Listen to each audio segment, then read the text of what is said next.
Well, good afternoon and welcome to another little conversation about the markets around distribution and fund selection.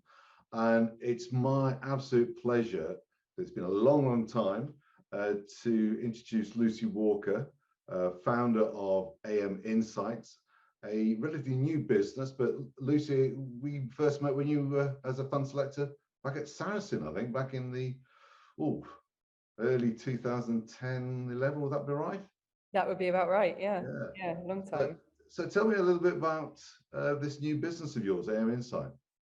So my background in fund research led me to really feel quite frustrated with the tools that were available to fund researchers. Whether it was that you couldn't access it on your mobile, whether it was that they're incredibly slow, whether it's that the UX is so terrible that you can't actually work out how to do the thing that you want to do. It sort of led me over a period of time to come up with a solution that would actually give fund researchers the information that they need at the time that they want it. And so in addition to having built a solution that is web-based, so you can access it from your phone, your tablet, your desktop, it's very, very fast, it's very easy to use, but also I've added the additional element of automated alerts. So the whole platform is basically geared to your so-called watch list, and that effectively drives the whole dashboard so that you can really just focus in on what you're interested in. And part of that dashboard is alerting you to changes that have happened across your list. And that happens, as I say, on an automatic basis. You can set the parameters to, whether you want it to be sensitive or not sensitive to the different factors that are there, such as, fund size or OCF or the number of holdings. And so, yeah, I basically built the tool that I wish I had when I was a fund researcher. And actually, as a board director, it's useful for me now as a peer comparison tool, and to be alerted to kind of changes that I need to be aware of that might not come through in the board pack. So yeah, it's been useful to me in addition to hopefully being a tool that fund researchers will value. Well, that's excellent. I mean, it's amazing actually over the years how we've seen a big change in the way funds are selected. As a sort of ex-fund salesperson, I sadly the fine lunch followed by a nice ticket when you got back to your desk has suddenly disappeared. But do you feel that the decision-making process has improved or in recent years, or has it some way to go, do you think? Well, it's certainly changed a lot, as you say, from the beginning of my career when I certainly saw more of what you describe. I think that there's been a bit of a bifurcation, as far as I can tell, in the industry, such that you obviously have some teams that are focusing on the list for the entire company, and their clearly minimums are much higher, and there tends to be more kind of boxes that you have to tick in order to get through to those, versus some organizations that do have a bit more flexibility around that. And I think you see a bit of a difference in those. But I certainly believe that fund researchers are perfectly capable of doing the research. The tool that I've built is all around giving them what they need, because I think fund researchers are sometimes not considered as it's not as a glamorous an area as kind of equity research. And I think sometimes, the tools and the things that are given to them are perhaps less than I think are necessary, given actually the importance of fund research as an industry. Fund selectors are ultimately selecting, the funds for a huge proportion of the population's pensions and, charities and institutional. So I really feel that they deserve the tools that they, that they should have. And I think that there's definitely been a move to cut costs, and we've seen that both in things that have been given to fund selectors, but also the team size. So I think that does play a part in obviously the level of fund research, because how can a fund researcher do the same level of diligence that they did when they had a team potentially twice the size? So that's the one area that I think is trickier, and it's the unfortunate reality of it being deemed a cost center, even though in my opinion it should be deemed a potential for alpha center. So that's that's a tricky thing for the industry to contend with, I think. Yeah, I mean, obviously in your previous life as a fund of funds manager, but as a fund selector, you would have seen quite a few mistakes coming from investment managers as they come when they come along to pitch to you. And one of the things I often talk to fund managers, in fact, the very first conversation we often have is, tell me about your distribution and having a distribution strategy and having a strong distribution strategy. And if they don't get and articulate that well, then we tend to walk away. But when it comes to actually the pitch to fund selectors, what do you think are the mistakes that they make from day one? I know you wrote an article recently on LinkedIn, which I thought was very good about this. I mean, could you expand a little bit more?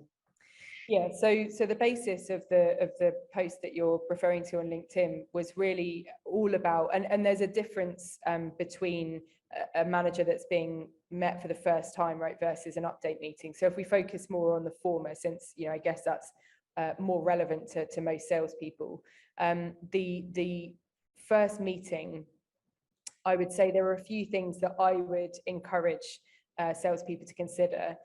The first is that fund researchers, as indeed many people across many different industries, right? It's not isolated to fund research, but that cost cutting element. Fund researchers are very, very, very busy. As at Saracen, I had the most enormous number of emails and phone calls, and I actually had to switch my voicemail off because I didn't have time to listen to all of the voicemails that had been accrued over the day. So this, so just to give you a sense, and that wasn't something I took pleasure in. It was unfortunate, but that was the reality of the situation in order to get the job done. So what does that mean for salespeople? It means being really, really respectful of a fund researcher's time. And yes, you want to get your fund in front of that person, but actually being aware of what else they are juggling. They've just come from another meeting. So a big part of my post was around effectively not sticking really closely to the slide deck, because I know that a lot of effort goes into slide decks, and sometimes for some managers it's kind of needed to give them that structure. But wherever possible, if you can avoid diving into a slide deck, it is always so much better. And so I think the kind of two high level points I would give would be, number one, if you can make the first meeting 45 minutes instead of an hour, do it, because the fund researcher will love you for it, and they will think, amazing. They're not just taking, the worst thing I used to get in the world was when a salesperson had booked in a coffee and they booked that in for an hour. I would always have only booked in coffees for half an hour because that was typically always enough. If a salesperson booked it in for an hour, sometimes it's just because it's the standard on the diary and they just hit go, and but your heart does sort of sink a bit because you think, oh gosh, I really can't justify an hour for that. If as a salesperson you book in a manager meeting, which is just an intro, and you keep it to 45 minutes, I think it will make a real difference to how the fund researcher feels, because they will almost feel like they've won by saving that 15 minutes that they weren't expecting to. So that's just a small thing that I would say is just an example of something that can be done to consider how to respect the fund researcher's time. You mentioned a deck. I'll never forget going to I was running an institutional sales operation at one particular house, and we went on a train to a particular meeting, and I'd forgotten to ask the salesperson to show me the deck, and he handed me this, well, basically like a yellow pages, it was like 120 pages. I said, we've got 45 minutes. And he went, oh, it's okay, we can scan most of that. I mean, have you seen that situations when the pack lands on your desk and you go, oh my God. 100%. And it's the same feeling, right, as when the hour-long meeting goes into your diary and you're expecting it to be half an hour. It's just a feeling of, oh gosh. And it's the same thing when that slide deck is opened, whether it's actually 20 pages or 50 pages or whatever. Actually, it's also the fear of, the pages get turned and they get turned, and you think, and you sort of, and I did I think a separate post about it specifically because it's so difficult once a meeting gets into, as I described it, the slide deck of death, the kind of real, you can't get out, kind of everybody's locked into that, because, the fund researcher kind of would have to really like put the brakes on the meeting and kind of go, okay, look, you could do that, And I probably have done that in the past, but it's not always easy to do. And especially when, you know, you want to obviously be respectful of, you know, the people that have come in to present. So I think just avoiding, I would agree with you, keeping slide decks as concise as possible. And then also really dipping into them as and when needed, rather than using them as the kind of the structure of the meeting, would make, I think, a really big difference, both to the fund researcher, but also ultimately to the salesperson and the fund manager as well, right? Because I think it just makes a better meeting all round. What about before the meeting? What can investment managers do to improve I guess the anticipation of the meeting? Is there any preparation they should do before they come in to see you?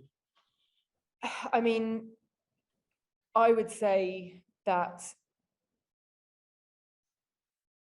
fund managers are all different, right? So you have some that like to talk a lot. You have some that really struggle to communicate. That is, I can completely empathize, a really difficult position for salespeople to be able to sort of manage the, you know, so I've had salespeople in the past ring me and say, look, this person is like this, or this person is like that. And that is quite helpful. Trickier when, as I say, you know, I maybe wasn't answering the phone and I didn't have a voicemail, and maybe they don't want to put that in email. So I recognize that that's trickier. But if you can, you know, in whatever way is possible, get across that, you know, the manager is, you know, a bit finds it a bit harder to present. I think that's quite helpful, just so that the fund researcher rather, walks into that meeting knowing. If it's a fund manager that talks a lot, I think, and it's difficult again because of obviously managing egos and things, and you know, I did a post on humility recently, and I think that is very helpful in this scenario, because really what you want to be able to do is have a very, very upfront conversation with that fund manager to say, look, you are really passionate and you always want to give, you know, the fullest answer that you possibly can, but actually we've only got, you know, whatever, let's say 45 minutes. We want to make sure that the fund researcher doesn't get put off by the fact that if they ask a question, they're going to be waiting 10 minutes, you know, to be able to ask the next one. And so I think, I recognize it's not an easy thing to suggest, but where possible, being very explicit with the fund manager in advance.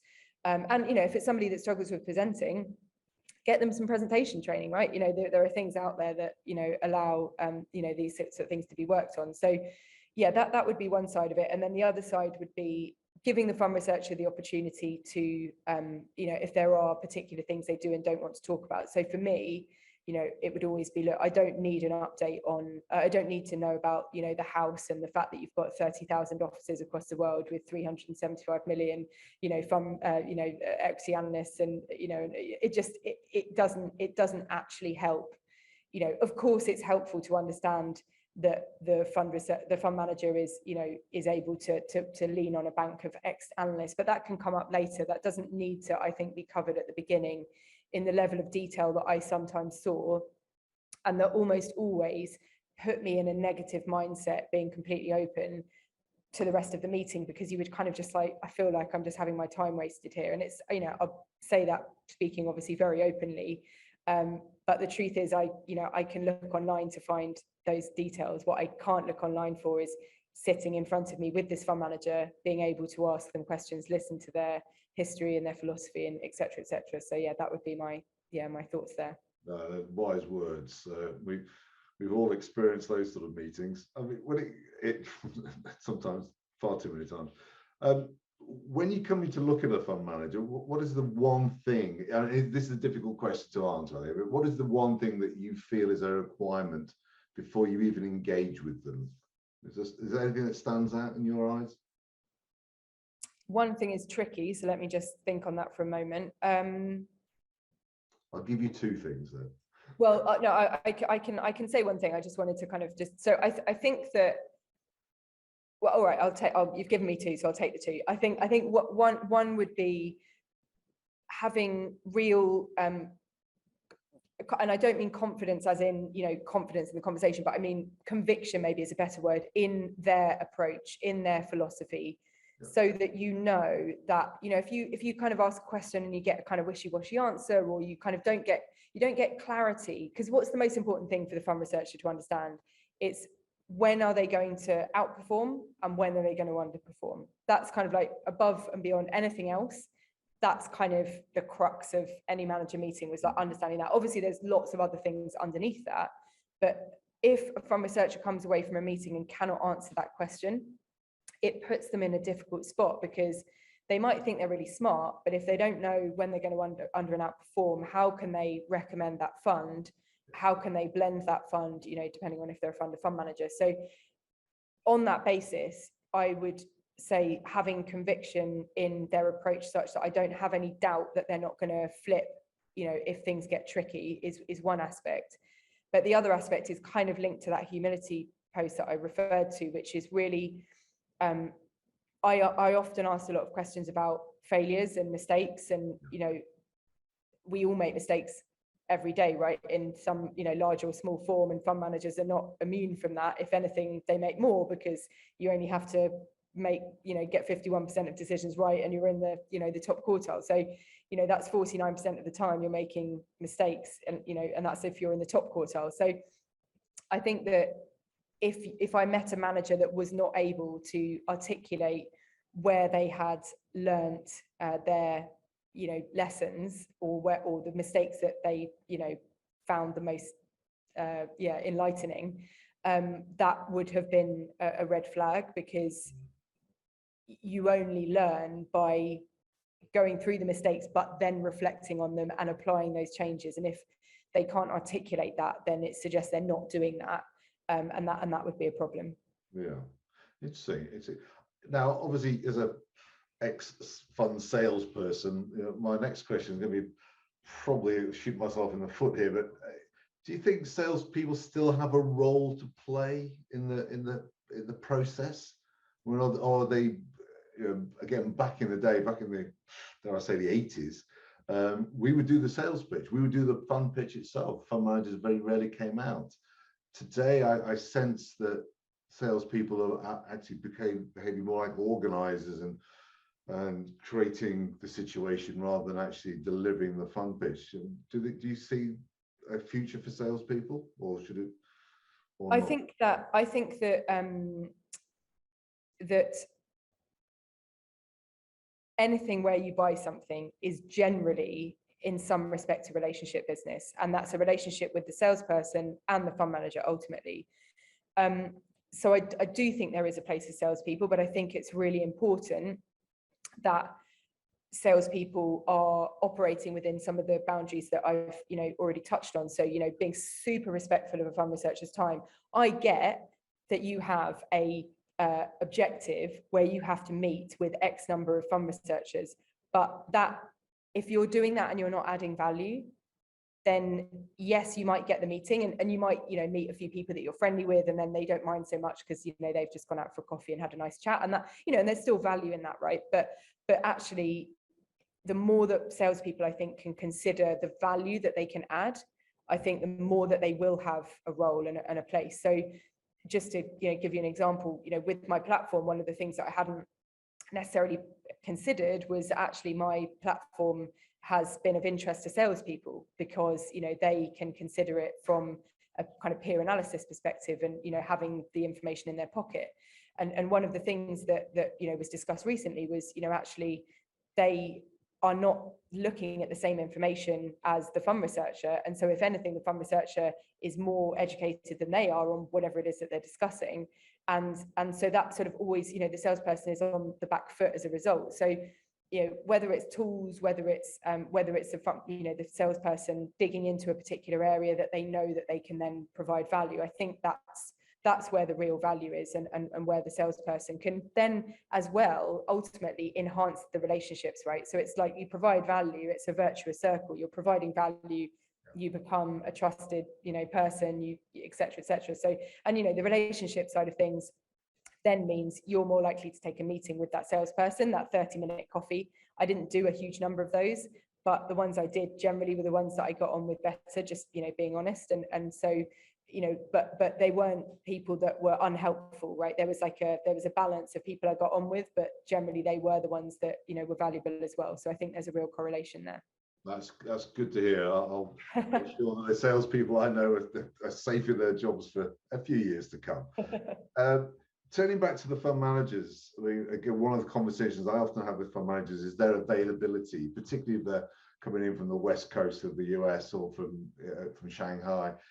At times it's quite difficult, particularly the last couple of years, as we all know. When it comes to coming in to see you, how often would you want to see a fund manager sitting in front of you? Well, so I left Saracen during COVID, and so actually, the new world, I would say Zoom is substantially more accepted, which was the latter few months of my time there, where it was obviously forced, but now clearly is going to be far more accepted than it once was. So I had a policy where I would never invest in a manager if I hadn't met them in person. I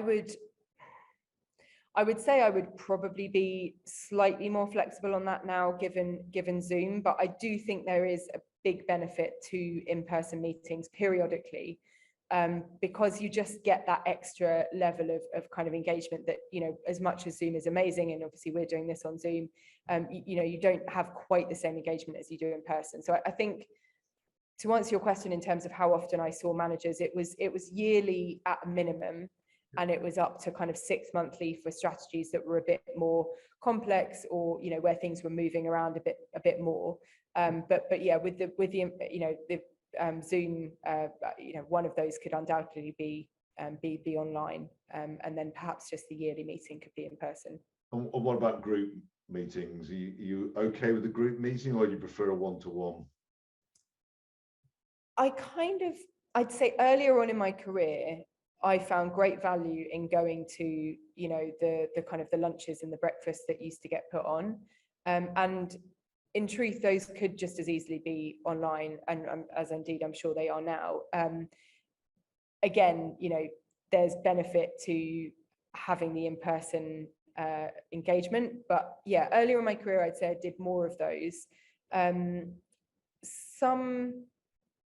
If I didn't have a lot of time to prep, and I knew there was a group meeting going on, and I just wanted to get an intro into a strategy, then occasionally I would do a group meet. I would say, okay, yeah, I'll just join the group meeting. But if it was one that I was seriously considering investing in, and I would almost always want a one-to-one. I would certainly never invest in a manager without having had a one-to-one. Yeah, I think probably in the early days of your career, you were glad to be fed, weren't you? certainly had a little bit more time on my hands, that's for sure. Exactly. Lucy, it's been great to catch up. Thank you so much for your insights to the fund selection process. I've certainly learned a lot, and you've reassured the future of sales and what investment managers need to do. We hope to have you back again. I wish you all the best for your new business venture. And I think AM Insights is going to be a great success. I know it will be. What I've seen so far, if anyone's listening to this today, go and have a look at it. Lucy, thank you so much for your time today. Good to talk.